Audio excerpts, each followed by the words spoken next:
a huge population that sometimes, especially in these conversations, can go missed is how can we support the mental health of our older generations? What are some things that we can do to support them?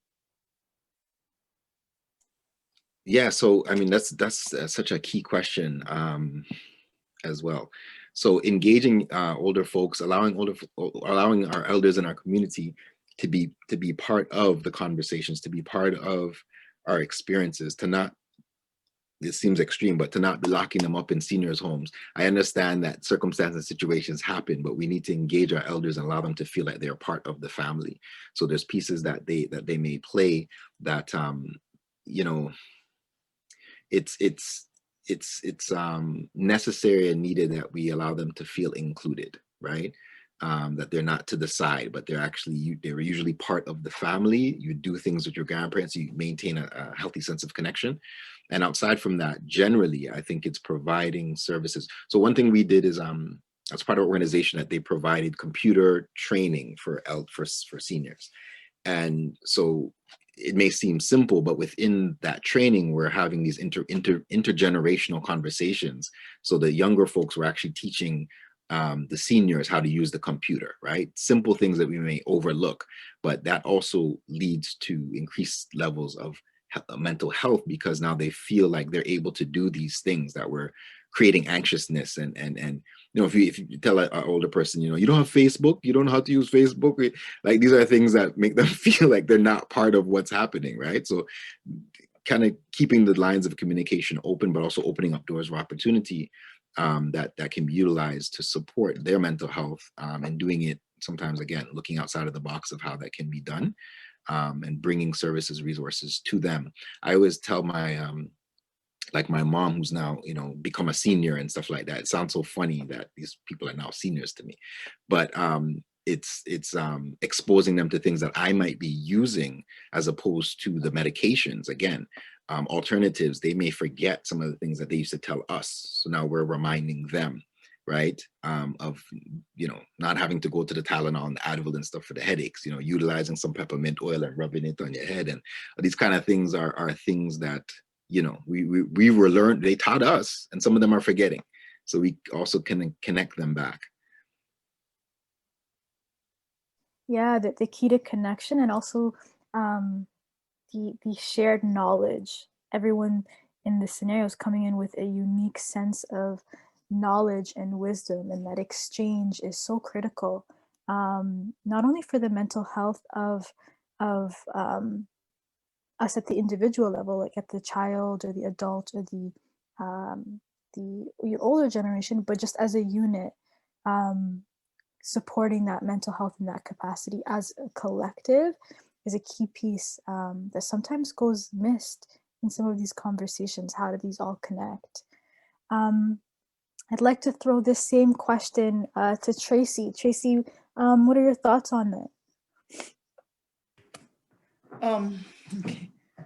I thank you, Kofi, for that. It reminded me of back in the days and some of the things we need to get back to.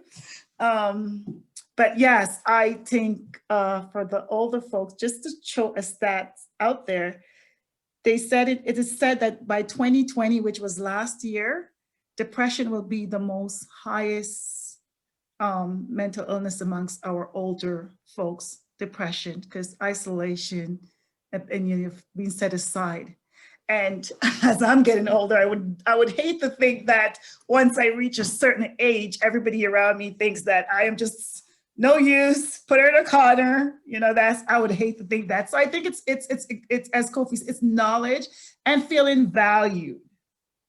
Part of your community, a part of your family, a part of everybody wants to feel valued. It doesn't matter how old you are, from the youngest of child to the oldest of person. That's what it's all about.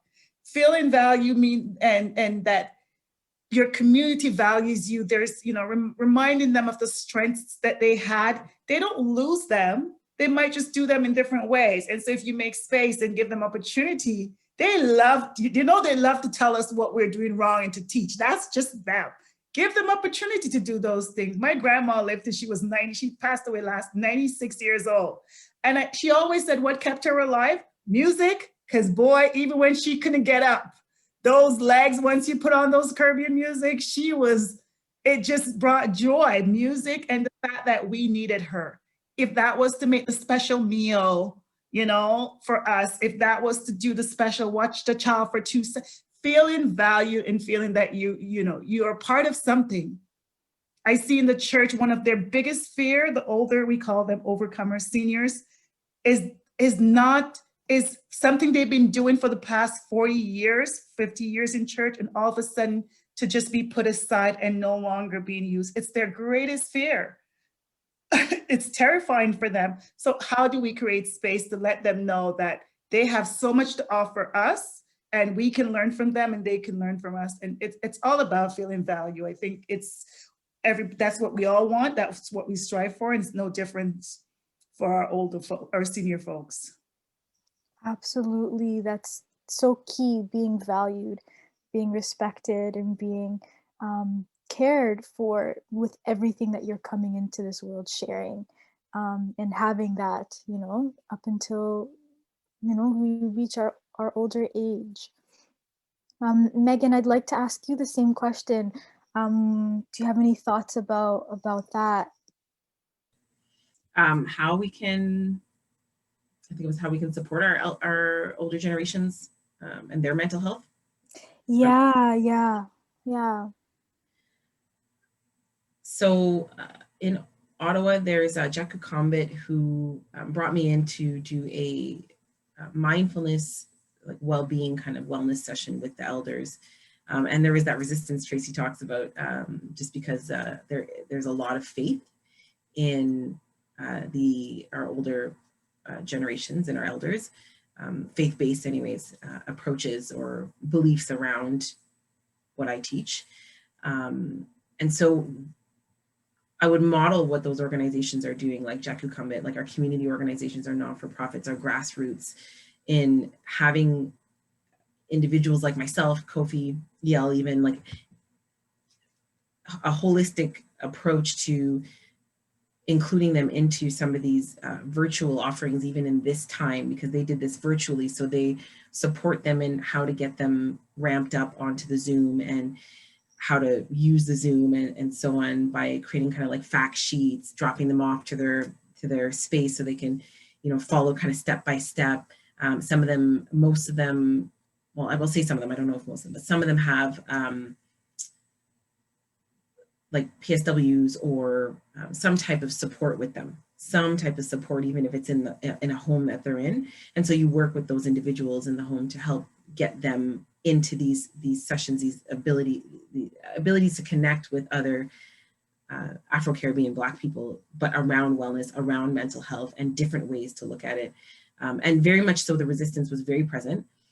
There was a lot of comments and just resistant comments around what I was teaching. So it was important, again, like what Kofi and I were talking about, is make it accessible to the audience that you're working with. So when we look at also having these organizations do these types of things, or if anybody on here runs any of these organizations, work with individuals that can make it accessible to these different audience groups, whether it's all of our intersecting identities, religion, gender, sexual orientation, social identities, like try to make it so that the content is accessible to the individuals, right? If we know that certain words like yoga and stuff are going to create immediate resistance, it's very hard to move past that cognitively, to get people to actually, okay, like continue to listen further, right? So, so I would say, like, continue to have things like that. Don't be discouraged by things being online, thinking that they can't get on board. Don't immediately make barriers for them, like Kofi said, that they feel left out of, like, oh, well, you're not on Facebook, oh, you don't know how to watch IG Live. Like, listen, there are things that this generation knows how to do that I don't know how to do at 37, that I'm like, I'm learning, and we are always a student. We are always a student. That's why in mindfulness, they say the beginner's mind. We're always, if we approach things with that humility, that I'm contemplative, I might learn something right now, even if I think I know everything, right? Even though that narrative that I, me, my is like, you know everything, you're good, sis. Still try to bring that equanimity, that contemplation in, and support them in a way that may not look like your idea of it, and work with these other organizations that are already doing the work to see if you can model that and mirror it in all of the different seniors communities that we can. Thank you so much for sharing some of those suggestions and those tips, especially, you know, around, you know, having that, that understanding that, you know, that we may know a lot, but there's always more to know, and to approach our conversations with others in that same way. We are all learning, we're all sharing information, we're all coming into this conversation from different angles, different experiences. EL, I'd like to pass that question on to you, and get some of your thoughts on some of the mental health supports for the older generation.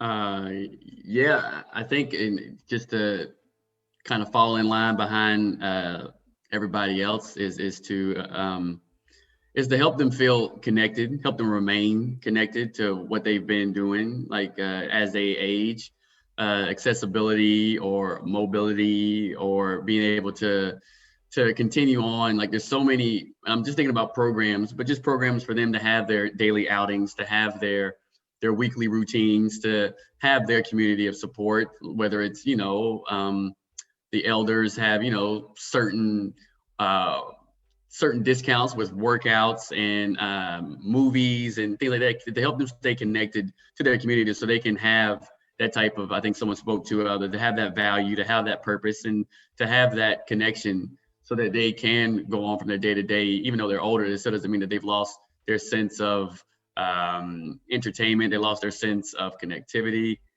Those things are really important.